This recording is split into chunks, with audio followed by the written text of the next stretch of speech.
एक नई वीडियो के साथ आज मैं फिर हाजिर हूँ, आपका होस्ट और दोस्त विक्रांत जोशी। आपको स्वागत करता हूँ मेरे वी मास्टर में, जिसमें हम लेके आते हैं वर्ल्ड अफेयर्स और डिफेंस की दिन भर की टॉप खबरें। तो चलिए जान लेते हैं। अपनी सबसे पहली खबर की बात करेंगे तो भारत बांग्लादेश रिश्तों को आ रही है। बांग्लादेश में जो अस्थिरता हुई है उससे सबसे ज़्यादा फर्क किसी देश को पड़ा है तो भारत को पड़ा है। और भारत के द्वारा बांग्लादेश की पूर्व प्रधानमंत्री शेख हसीना को शरण देने के बाद वहां पर हिंदुओं की कंडीशन और ज़्यादा गड़बड़ हो गई है और भारत के साथ बांग्लादेश के जो रिश्ते हैं वो अब तक के मुझे लगता है कि सबसे निचले स्तर पर धीरे धीरे पहुंचते चले जा रहे हैं। एक खबर के मुताबिक 12 की संख्या में बैरक्टर TB2 ड्रोन का जो ऑर्डर है वो इस साल की शुरुआत में दिया गया था। यह टर्किश ड्रोन विश्व में सबसे ज़्यादा बिकने वाला ड्रोन है और अत्याधुनिक ड्रोन है। इसी को मालदीव्स की तरफ से भी लिया गया था। इन 12 ड्रोन्स में से 6 ड्रोन बांग्लादेश को ऑलरेडी डिलीवर हो चुके हैं और इनका जो इस्तेमाल है और इसको ऑपरेशनल पूरी तरह से बांग्लादेश ने कर लिया है और इन्हीं ड्रोन्स को अब भारत की तरफ डिप्लॉय किया जा रहा है। इससे साफ साफ इंगित होता है कि बांग्लादेश और भारत में ट्रस्ट का इशू आ गया है और पहले ये बांग्लादेश के अंदर आया है। इनफैक्ट बांग्लादेश तो ये चाह रहा है कि वो भारत के बॉर्डर पर नजर रखे और कोई भी देश किसी दूसरे देश पर नज़र रखने के लिए जो ड्रोन का डिप्लॉयमेंट करता है वो इसीलिए करता है कि उसके मन में या तो डर है या वो दूसरे देश की सर्विलांस करके उस पर अटैक करना या उसके जो सिचुएशन है उसका फ़ायदा उठाना चाहता है। अब बांग्लादेश के अंदर किस प्रकार का चोर है ये तो आगे आने वाले कुछ समय में पता चल जाएगा, पर भारत की तरफ से इसकी पूरी तैयारी करी जा रही है। एक खबर के मुताबिक भारत की तरफ से भी अपने जो ड्रोन हैं वो भारत बांग्लादेश बॉर्डर पर डिप्लॉयमेंट स्टार्ट किया जा रहा है और ये भी पता लगाने का प्रयास किया जा रहा है कि बांग्लादेश ने बैरक्टर TB2 ड्रोन भारतीय बॉर्डर पर डिप्लॉय किया है या नहीं किया है। ये माना जा रहा है कि भारत की तरफ से Heron drone Bharat Bangladesh border पर डिप्लॉय किया जाएगा। इस डिप्लॉयमेंट के बाद भारत बांग्लादेश जो बॉर्डर था जो कि बहुत समय से शांत था और इसको दोनों ही देशों की तरफ से शांत करने का प्रयास किया गया था, वो बॉर्डर फिर से एक्टिवेट होने वाला है और ये पाकिस्तान चीन इन दोनों के लिए बहुत बेहतर बात है और हो सकता है कि इनमें इन दोनों देशों का ही हाथ हो। हम जानते हैं कि बांग्लादेश के अंदर बहुत से टेररिस्ट ऑर्गेनाइजेशन हैं जो कि भारत के खिलाफ काम करते हैं। इनको शेख हसीना की गवर्नमेंट की तरफ से बहुत हद तक दबा दिया गया था और शेख हसीना के दौर में बांग्लादेश की तरफ से कोई भी टेररिस्ट एक्टिविटी भारत के अंदर करना बहुत ज़्यादा मुश्किल हो गया था, पर अब ये बहुत ज़्यादा आसान हो जाएगा। और भारत की तरफ से ये डिप्लॉयमेंट, ये जो ड्रोन का डिप्लॉयमेंट है बॉर्डर पर इसलिए किया जा रहा है कि कश्मीर की तरह ही बांग्लादेश बॉर्डर भी अब आतंकवादियों का गढ़ बनने वाला है और वहां पर जितने भी लॉन्च पैड थे और ट्रेनिंग कैंप हैं उन सभी को एक्टिवेट किया जा रहा है। भारत के लिए अब तीसरा फ्रंट वॉर के लिए खुल गया है, आप एक तरह से कह सकते हैं। पहला फ्रंट पाकिस्तान, दूसरा चीन और अब बांग्लादेश। भारत की स्थिति कुछ इजराइल की तरह ही होती चली जा रही है और ये सब चीजें इसलिए की जा रही है कि भारत की जो तरक्की है उसको रोका जा सके। अब इसमें कुछ हद तक चीन का भी हाथ है, पाकिस्तान का भी हाथ है और कुछ हद तक US का भी हाथ है। भले ही US भारत के साथ व्यापारिक रिश्ते तो रखना चाहता है, पर वहीं ये भी चाहता है कि भारत रशिया से रिश्ते ना रखे। और अगर भारत टेक्नोलॉजिकली एडवांस होता चला जाएगा, डिफेंस टेक्नोलॉजी में भी एडवांस होता जाएगा, तो अमेरिकन हथियार खरीदेगा कौन? अभी हम देख रहे हैं कि हम रशिया से ज़्यादा अमेरिका से हथियार खरीद रहे हैं और अमेरिका किसी भी देश की डिपेंडेंसी हथियारों के मामले में अपने ऊपर ही चाहता है। वहीं रशिया की अगर बात करें तो भारत और रशिया के बीच में जो रिश्ते हैं वो धीरे धीरे फिर से स्ट्रांग होते चले जा रहे हैं। एक समिट किया गया था रशिया के अंदर जहां पर पुतिन ने इस समिट की अगुवाई की और इनॉग्रेशन में भाग लिया।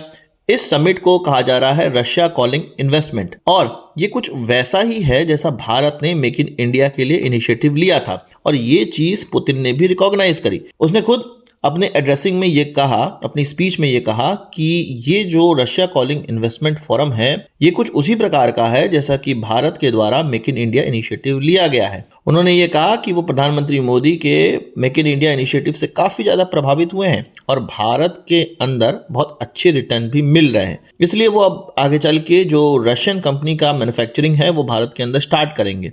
इसका एक बहुत अच्छा उदाहरण हमें रशियन ऑयल जाइंट रोसनेफ्ट का जो $20 बिलियन का भारत के अंदर इन्वेस्टमेंट हुआ था उससे देखने को मिलता है। इसमें रशिया को बहुत ज़्यादा फायदा मिला था। इन्वेस्टमेंट इस प्रकार का हुआ कि रशियन ऑयल हम खरीद रहे थे और रुपए और रूबल में ट्रांजैक्शन हो रहे थे, पर ये जो रुपए थे वो भारत के अंदर ही उनके रहते चले गए रशिया के। इसलिए रशिया को ये एक ऑफर दिया गया कि ये पैसों को आप इन्वेस्ट कर दीजिए और कुछ ये $20 बिलियन तक हो गए हैं।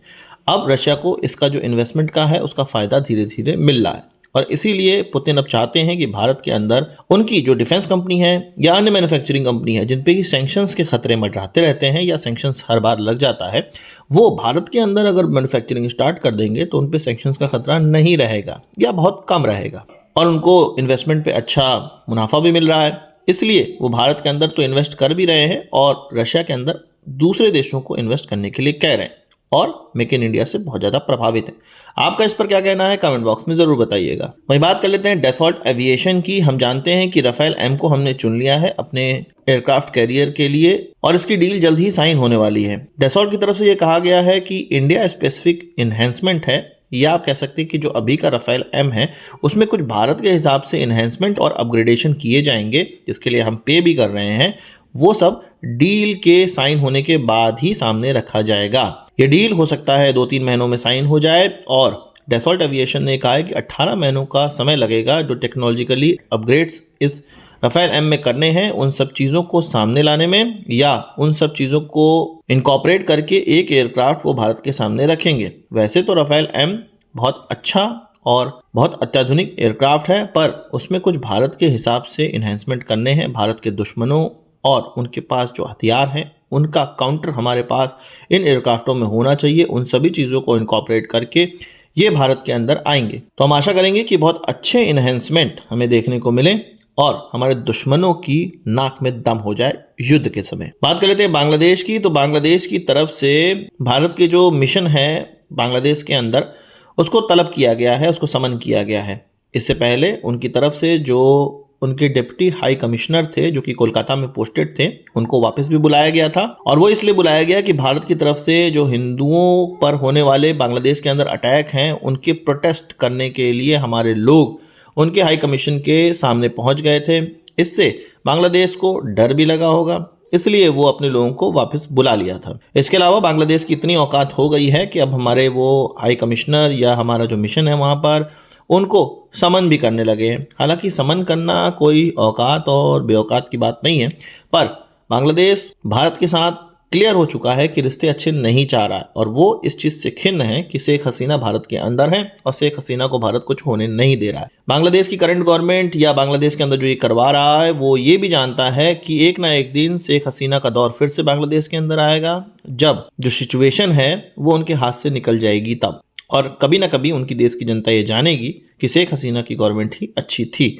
अभी तो बांग्लादेश के अंदर जो उनका बिजनेस था कपड़े का बिजनेस वो धीरे धीरे ड्रॉप होता चला जा रहा है और जब उनके यहाँ भुखमरी का दौर आएगा, जब वो एक आतंकवाद का गढ़ बन जाएगा, तब इनको समझ में आएगा कि शेख हसीना ने बांग्लादेश के लिए क्या किया था।